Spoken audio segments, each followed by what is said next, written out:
திருக்கு மகிமை உண்டாகட்டும். மத்தேயு புஸ்தகம் 10வது அதிகாரத்துல அதனுடைய 42வது வசனத்துல ஒரு வசனம் இப்படியா எழுதப்பட்டிருக்கிறது.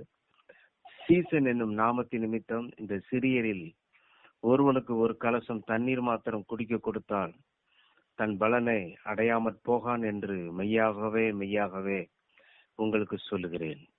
இந்த சிறியரில் ஒருவனுக்கு ஒரு கலசம் தண்ணீர் மாத்திரம் குடிக்க கொடுக்கிறவனும் தன் பலனை அடையாமற் போகான் என்று நாம் வாசிக்கிறோம். கர்த்தராகிய இயேசு சொல்லுகிறார், தன்னுடைய வாயை திறந்து ஒரு கலசம் தண்ணீர் கொடுத்தால் அதனுடைய பலனை அடையாமற் போகான் என்று மெய்யாகவே மெய்யாகவே உங்களுக்கு சொல்லுகிறேன் என்று கர்த்தர் சொல்லுகிறார். இந்த காலை வேளையிலே ஒரு கலசம் தண்ணீர், ஒரு டம்ளர் தண்ணீர் கொடுத்தால் கூட அதற்கு பலனை தருகிற தேவனா இருக்கிறார். கர்த்தர் நல்ல தேவன். அவர் பெரிய காரியத்தை கூட சொல்லியிருந்தா கூட நம்மளால செய்ய முடியாது. ஒரு சிறு பையன் கூட அவன்கிட்ட காசு கேட்டா அவன் இல்லைன்னு சொல்லுவான். ஆனா அவர் ஒரு டம்ளர் தண்ணிங்கும் போது யாராலையும் கொடுக்க முடியும். தேவன் அப்படி பெரிய காரியத்தை நம்மிடத்துல எதிர்பார்ப்பதில்லை. ஒரு சின்ன ஒரு உண்மை, ஒரு சிறிய ஒரு தாழ்மை, இப்படிப்பட்ட அநேக காரியங்களை கர்த்தருடைய நம்மிடத்துல எதிர்பார்த்து கொண்டிருக்கிறார். காயினிடத்துல கர்த்தர் எதிர்பார்த்தார், கிடைக்கல. ஆபேலிடத்துல அது இருந்தது. தாவீதிடத்துல கர்த்தர் எதிர்பார்த்தார். அதனாலதான் கர்த்தர் என் இருதயத்துக்கு ஏற்றவன் என்று தாவீதை பார்த்து சொன்னார். இந்த செய்தியில ஒரு சில முற்பிதாக்களை நான் ஞாபகப்படுத்தி இந்த செய்தி முடிக்க நான் வாஞ்சிக்கிறேன். கர்த்தருக்கு ஸ்தோத்திரம். ஒரு கலசம் தண்ணீர் கொடுத்தால் அதனுடைய பலனை அடையாமற் போகான் என்று மெய்யாகவே மெய்யாகவே உங்களுக்கு சொல்லுகிறேன் என்று நாம் வாசிக்கிறோம். பலனை காண்பார் என்ற தலைப்புல இந்த செய்தியை நான் சொல்ல வாஞ்சிக்கிறேன். கர்த்தருக்கு மகிமை உண்டாகட்டும். ஸ்தோத்திரம். ஆதியாகமம் புஸ்தகத்துல நான் வாசிக்கிறோம் 24வது அதிகாரம் 22வது வசனத்துல, எலேசர் அந்த ஈசாக்குக்கு பெண் தேடும்படியாய் ஆபிரகாம் சொன்னபடி அவனுடைய தன் தேசத்துல தன்னுடைய இனத்தாரிடத்துல பெண் பார்க்கும்படியா அவன் கடந்து சென்ற பொழுது அங்கே ரெபெக்காள் அந்த கிணற்றண்டையிலே தண்ணீர் மொண்டு கொண்டிருப்பதை பார்த்த உடனே குடிக்க தண்ணீர் தர வேண்டும் என்று எலேசர் கேட்கிறார். உடனே ரெபெக்காள், நீரும் குடியும் உடைய ஒட்டகங்களும் குடிக்கட்டும் என்று தண்ணீர் அவள் கொடுத்தாள். பாருங்க, அவள் கொடுத்தது தண்ணீர் தான். ஆனா அந்த எலேசர் திருப்பி கொடுத்தது அரை சேக்கல் எடையுள்ள பொற்காதனி, கைகளுக்கு 10 சேக்கல் எடையுள்ள பொன், 2 கடகங்களை கொடுத்தார் என்று வாசிக்கிறோம். அது மாத்திரமில்ல, ரெபேக்களுடைய லைஃபே மாறிட்டு. அவள் கொடுத்தது தண்ணீர் தான். எலேசருக்கு கொடுத்த குடிக்க தண்ணீர் கொடுத்தாள், ஒட்டகங்கள் தாகம் தீர தண்ணீர் கொடுத்தாள். ஆனால் அந்த எலேசர் திருப்பி கொடுத்தது அரை சேக்கல் எடையில பொற்காதனி, கைகளுக்கு 10 சேக்கல் எடையுள்ள 2 கடகங்களை கொடுத்தார் என்று வாசிக்கிறோம். அருமையானவர்களே, இந்த காலை வேளையிலே கர்த்தர் பெரிய தேவன். நாம் சின்ன காரியத்தை செய்தால், கொஞ்சத்தில் உண்மை இருந்தா கர்த்தர் அநேகத்தில் நம்மளை அதிகாரியாய் மாற்ற அவர் வல்லமையுள்ள தேவனா இருக்கிறார். நாம் நினைப்பதற்கும் வேண்டிக் கொள்வதற்கும் மிகவும் அதிகமாய் கிரியை செய்கிற வல்லவர் என்று நாம் வாசிக்கிறோம். அவர் சாதாரண தேவன் அல்ல. நம்முடைய கிரகிக்க கூடாத அதிசயங்களை அவர் செய்கிற ஒரு பெரிய தேவனை நாம் ஆராதிக்கிறோம். இந்த காலை வேளையிலே கர்த்தர் எதிர்பார்க்கிற ஒரு சிறிய காரியத்தில நாம் சரியா இருக்கும் பொழுது கர்த்தர் அவர் உயர்த்த வல்லமையுள்ள தேவனாயிருப்பார். கர்த்தருக்கு ஸ்தோத்திரம். அதுபோல அடுத்ததாக ஒரு சம்பவத்தை நான் உங்கள் மத்தியிலே ஞாபகப்படுத்துகிறேன். பேதுருடைய வாழ்க்கையில 3 முறை கர்த்தரை மறுதலித்தான். 3 முறை இயேசுவை மறுதலித்தான். கர்த்தராகிய இயேசு அவர் அப்படி விட்டு விடல. திருப்ப அவர் உயிரோடு எழுந்து திபேரிய கடற்கரை அண்டையில பேதுருவை சந்திக்கிறார். பேதுருவை சந்தித்து, என்னை நேசிக்கிறாயா என்று அவரிடத்துல 3 முறை கேட்டு அந்த சபைங்கிற ஊழியத்தை அவர் கொடுத்தார். இவன் தேடி போகல, ஆனா கர்த்தர் அவனை தேடி, ஏன்னா இயேசுனுடைய சீசன் என்று எல்லாருக்கும் தெரிந்து விட்டது. அதனால கர்த்தர் பேதுருவை தேடி போய் அவனிடத்துல அந்த ஊழியத்தை கொடுத்தார் என்று வாசிக்கிறோம்.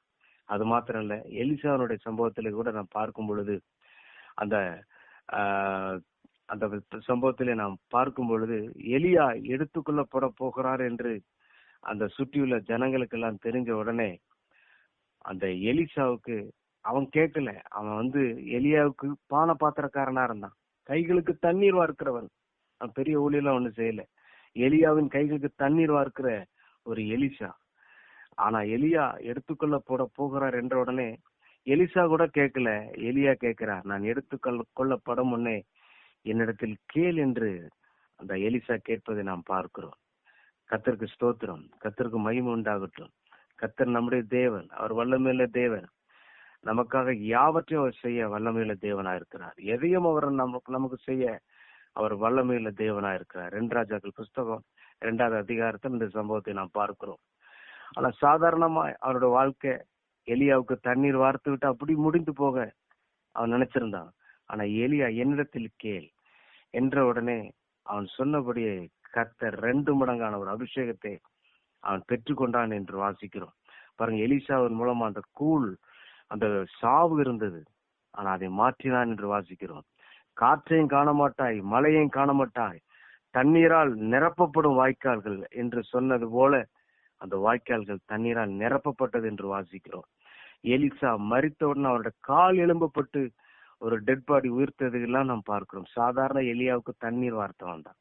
அவருடைய ஸ்டாண்டர்ட் அப்படி முடிந்து போகல. பாருங்க, அவனை கொண்டு கர்த்தர் பெரிய காரியத்தை செய்தார், பெரிய அற்புதத்தை செய்தார். சூனேமினுடைய பிள்ளை இறந்து போய் அவன் உயிரோடு எழுப்பினான் என்று வாசிக்கிறோம்.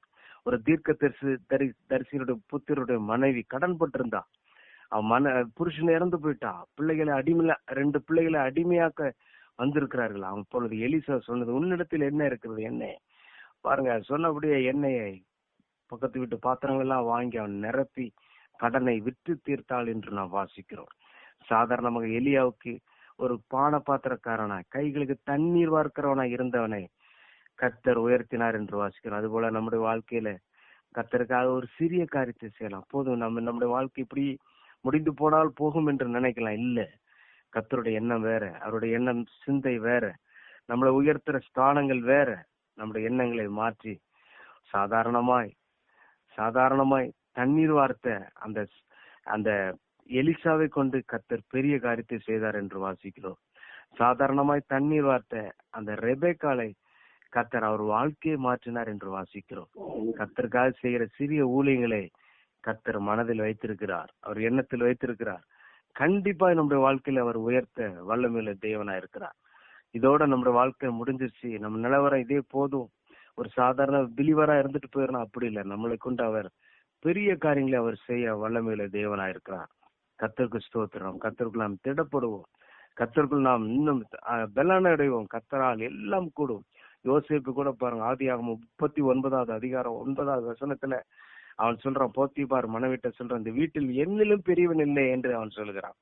சாதாரணமா அடிமையாய் விற்கப்பட்ட யோசேப்பு அந்த போர்த்திபாருடைய வீட்டுல அப்படி அவன் செட்டில் ஆயிரான்னு சொல்லி அவன் நினைச்சிருந்தான், என்னிலும் பெரியவன் இல்லை என்று. ஆனா அப்படி இல்லை, தேவனுடைய திட்டம் வேறையா இருந்தது. எகிப்து தேசத்துக்கு அவன் அதிபதியாய் கர்த்தர் மாற்றினான். அவருடைய எண்ணம் வேற, அவனுடைய சிந்தை வேறமையா இருந்துச்சு. அந்த போர்த்திபாருடைய வீட்டிலேயே அவன் பெரிய ஆளா இருந்துட்டு போயிடலாம் அப்படி நினைச்சான். ஆனா கர்த்தர் அவனுடைய எண்ணத்தையும் தாண்டி தேசத்துக்கே ஆசீர்வாதமாய் கர்த்தர் மாற்றினார். கர்த்தருக்கு ஸ்தோத்திரம். நம்முடைய பலனை கர்த்தர் பல மடங்காய் அவர் உயர்த்துகிற ஆசீர்வதிக்கிற ஒரு தேவனாய் இருக்கிறார். கர்த்தருக்கு ஸ்தோத்திரம். இன்னொரு உதாரணமா சொல்ல போனா 2 ராஜாக்கள் புஸ்தகம் 4வது அதிகாரம் 13வது வசனத்துல வாசிக்கிறோம். சூனேமியால் பாருங்க, அந்த எலிசா வரும்பொழுதெல்லாம் வருந்தி தன்னுடைய வீட்டுக்கு வந்து போஜனம் பண்ணும்படி செய்வாள். அவள் வீட்டிற்கு மேல மாடியில ஒரு ரூம் கட்டி கொடுத்து அதுல கட்டில் போட்டு மேஜை நாற்காலி போட்டு அந்த எலிசா வந்து தங்க வேண்டும் என்று ஒரு சின்ன ரூம் ரெடி பண்ணி கொடுத்திருந்தா. வேற ஒன்றும் செய்யல, அவர் வரும்போதெல்லாம் அந்த வீட்டுல தங்கி இருந்துட்டு போவார் என்று நாம் வாசிக்கிறோம்.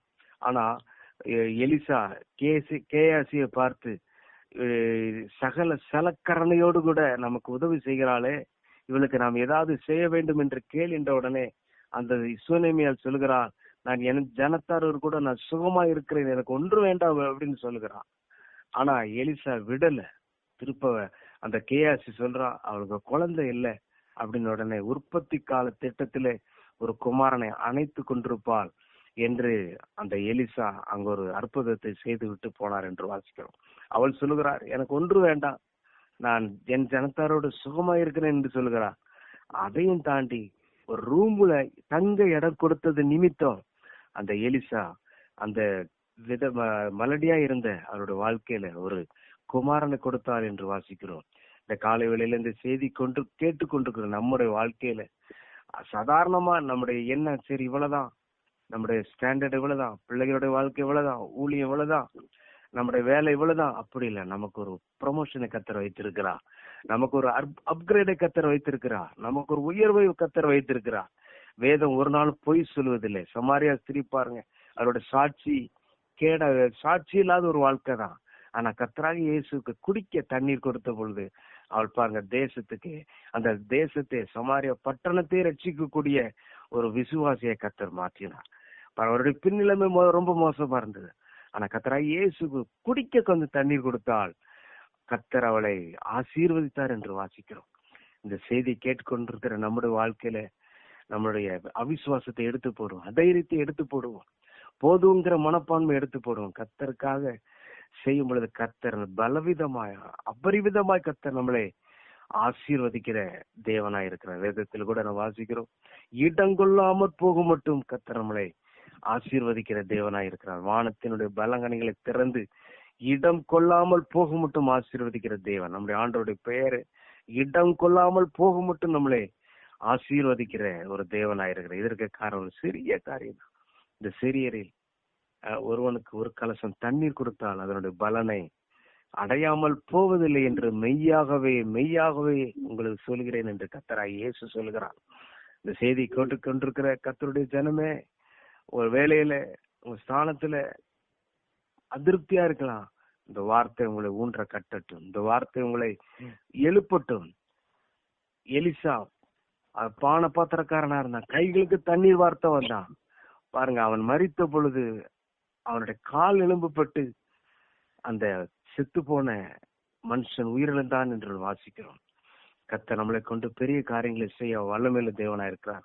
நம்ம இருக்கிற இடத்துல, நம்ம இருக்கிற ஊர்ல, இருக்கிற குடும்பத்துல நம்மளை கொண்டு கர்த்தர் ஏதோ ஒரு திட்டத்தை வைத்திருப்பதனால்தான் கர்த்தர் நம்மளை ரட்சித்திருக்கிறார்.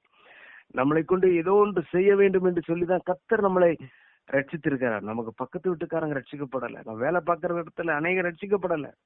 ஆனால் கர்த்தர் நம்மளை கொண்டு ஒரு பெரிய காரியத்தை செய்ய வேண்டும் என்று சொல்லிதான் ரட்சிப்பை தந்திருக்கிறார், அபிஷேகத்தை தந்திருக்கிறார், கர்த்தருடைய வல்லமையை தந்திருக்கிறார், கர்த்தருடைய அன்பை தந்திருக்கிறார், அவருடைய கிருபை நமக்கு தந்திருக்கிறார். கர்த்தருடைய நாமம் நம்மேல் பதிக்கப்பட்டிருக்கிறது.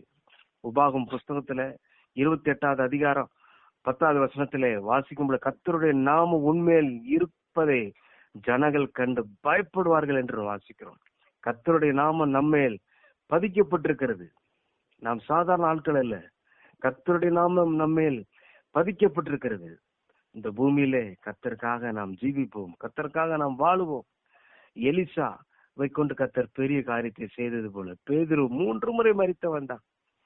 போதும், இதோட வாழ்க்கை முடிந்தது என்று நினைத்தான். கர்த்தர் அவனை தேடி 3 முறை என்னை நேசிக்கிறாயா என்று சொல்லி அவன்கிட்ட இருந்த ஒரே தகுதி, நான் உண்மை நேசிக்கிறேனா இல்லையான்னு சொல்லி நீர் அறிவீர் என்று ஒரு வார்த்தை சொன்ன. அவ்வளவுதான் அவனிடத்துல இருந்த தகுதி. கர்த்தர் அவனிடத்துல கேட்காமலே ஊழியத்தினுடைய பொறுப்பை கர்த்தர் கொடுத்தார். கர்த்தருக்கு மகிமை உண்டாகட்டும். அவன் கேட்கல, எனக்கு அதைத்தாரும் இதைத்தாரும் சொல்லி கேட்கல. அவன்கிட்ட இருந்தது ஆண்டவரை நேசிக்கிற அந்த அன்பு இருந்தது. அதனால கர்த்தர் அவனை தேடி போய் இந்த சபையை கர்த்தர் அவரிடத்தில் கொடுத்தார் என்று வாசிக்கிறோம். அவர் மூலமா தான் இந்த பூமியில சபை வந்தது என்று நம்ம எல்லாருக்குமே தெரியும். இந்த காலையில வேலையில இந்த செய்தி கேட்டுக்கொண்டிருக்கிற நம்முடைய வாழ்க்கையில அந்த எலிசா சாதாரண எலியாவுக்கு பானபாத்திரக்காரனா இருந்தாங்க. கைகளுக்கு தண்ணீர் வார்க்கிறவனா இருந்தான். கர்த்தர் அவரை கொண்டு ஒரு பெரிய ஒரு அற்புதத்தை செய்து வல்லமையாய் கர்த்தர் மகிமைப்பட்டார் என்று வாசிக்கிறோம். அற்பமாய் காணப்பட்ட நம்முடைய வாழ்க்கையில கர்த்தர் நம்மளை கொண்டு பலவிதமான அபரிவிதமான காரியத்தை அவர் செய்ய வல்லமையுள்ள தேவனா இருக்கிறார். கர்த்தருக்கு ஸ்தோத்திரம், கர்த்தருக்கு மகிமை உண்டாகட்டும், கர்த்தருடைய நாம மகிமைப்படட்டும். இந்த காலை வேளையில ஒரு சூனேமியால் எலிசா தங்குவதற்கு ஒரு ரூம் கொடுத்தா, அவ்வளவுதான். அவர் வரும்பொழுதெல்லாம் அந்த வீட்டுல தங்கிட்டு போவார். அவ கூட எனக்கு வேண்டான்னு சொன்னா, நல்லா இருக்கிறேன் அப்படின்னா. ஆனால் அதையும் தாண்டி அந்த சூனேமியாளுக்கு அவருடைய மலடிங்கிற தன்மையை கர்த்தர் மாற்றினார். அந்த ரெபேக்கால் தண்ணீர் கொடுத்தால், எலியேசருக்கு தண்ணீர் தான் கொடுத்தா, ஒட்டகங்கள் கொடுத்தா. பாருங்க, பொற்காதனி, கைகளுக்கு பொற்கடகங்களை கொடுத்தார். அதை மாத்திரமல்ல, அவருடைய லைஃபை மாறினது என்பதை நாம் பார்க்கிறோம். ஈசாக்குக்கு மனைவியாய் மாற்றப்பட்டார். இன்றைக்கும் நம்முடைய வாழ்க்கையில சரித்திரமாய் வாசிக்கிற இஸ்ரவேலிலே அடையாளங்களாகவும் அற்புதங்களாகவும் இருக்கிறோம் என்று நாம் வாசிக்கிறது போல ஏசாயா புஸ்தகம் 8வது அதிகாரம் 18வது வசனத்தில் வாசிக்கிற போது அடையாளங்களாகவும் அற்புதங்களாகவும் இருப்பதற்காக கர்த்தர் நம்மளை உண்டாக்கியிருக்கிறார், ரட்சித்திருக்கிறார். நாம் மதைரியப்பட வேண்டாம், நம்மளை தாழ்வாய் நினைக்க வேண்டாம். நமக்குள்ள ஒரு அபிஷேகம் இருக்கிறது, நமக்குள்ள ஒரு வல்லமை இருக்கிறது. நம்மேல் கர்த்தருடைய நாமம், இயேசுங்கிற நாமம் நம்மேல் பதிக்கப்பட்டிருக்கிறது. ஒவ்வொரு நாளும் கர்த்தருடைய சமூகத்துல ஊன்ற கட்டப்படுவோம், கர்த்தருடைய வார்த்தையெல்லாம் நிரப்பப்படுவோம், நல்ல வசனத்தினால் நிரப்பப்படுவோம், நல்ல ஜெபங்களினால் நம்மளை நிரப்பப்படுவோம்.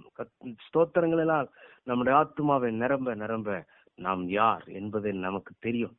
நம்மளை குறித்ததான ஒரு தாழ்வு மனப்பான்மை மாற்றி, நான் சாதாரணமானவன் அல்ல, கர்த்தர் நம்மளோடு இருக்கிறார், உலகத்தில் இருக்கிறவனில் என்னில் இருக்கிற இயேசு பெரியவர் என்ற ஒரு வார்த்தையை நாம் அறிக்கை பண்ணி ஒவ்வொரு நாள் இந்த பூமியில கர்த்தர் நம்மளை கொண்டு செய்ய காரியங்களை அவர் செய்ய வல்லமையுள்ள தேவனா இருக்க நாம் விசுவாசித்தால் போதும். அந்த பேதுரு 3 முறை மரித்தவன் தான், ஆனா கர்த்தரை நேசிக்கிற அந்த ஒரு இருதயம் அவனுக்கு இருந்தபடினால்தான் கர்த்தராகிய இயேசு மீண்டும் அவனை தேடி போய் அவனிடத்துல அந்த சபைங்கிற பொறுப்பை கொடுத்தார் என்று வாசிக்கிறோம். இந்த செய்தி கேட்டு கொண்டிருக்கிற கர்த்தருடைய ஜனமே, கர்த்தருக்குள் நாம் பலப்படுவோம். அந்த சிறியரில் ஒரு கலசம் தண்ணீர் கொடுத்தார். நம்ம எவ்வளவு காரியங்களை கர்த்தருக்கு செய்து கொண்டிருக்கிறோம். அவர் பார்த்து விட்டு பார்க்காம போகல. நம்முடைய விசுவாசத்தை நாம் கட்டி எழுப்பும் பொழுது, கர்த்தர் மேல் அன்பை கட்டி எழுப்பும் பொழுது, கர்த்தர் மேல் ஒரு வைராக்கியத்தை கட்டி எழுப்பும் பொழுது, அந்த எலியா எங்கெல்லாம் போகிறாரோ, எரிகா போகும்போது அவன் கூட போனா, பெத்தேல் போகும்போது கூட போனா, கீழ்கால போகும்போது கூட போனா, கடைசியில அந்த எலியாவுடைய சால்வை எலிசாவின் மேல் விழுந்தது போல எலியாவை காட்டிலும் பல மடங்கு கர்த்தருடைய ஊழியத்தை வைராக்கியமாய் செய்தான் என்று வாசிக்கிறோம். அதுபோல கர்த்தரை விட்டு விலகாதபடி ஒவ்வொரு நாளும் ஒவ்வொரு நிமிஷமும் அவரையே பின்பற்றி நாம் செல்லும் பொழுது எலியாவின் தேவன் நம்மளோடு இருக்கிறார், எலிசாவின் தேவன் நம்மளோடு இருக்கிறார். கர்த்தருக்கு ஸ்தோத்திரம். இந்த வார்த்தையின்படி நம்ம எல்லாரையும் கர்த்தர் ஆசீர்வதிப்பாராக. கர்த்தருக்கு ஸ்தோத்திரம் உண்டாகட்டும். அல்லேலூயா.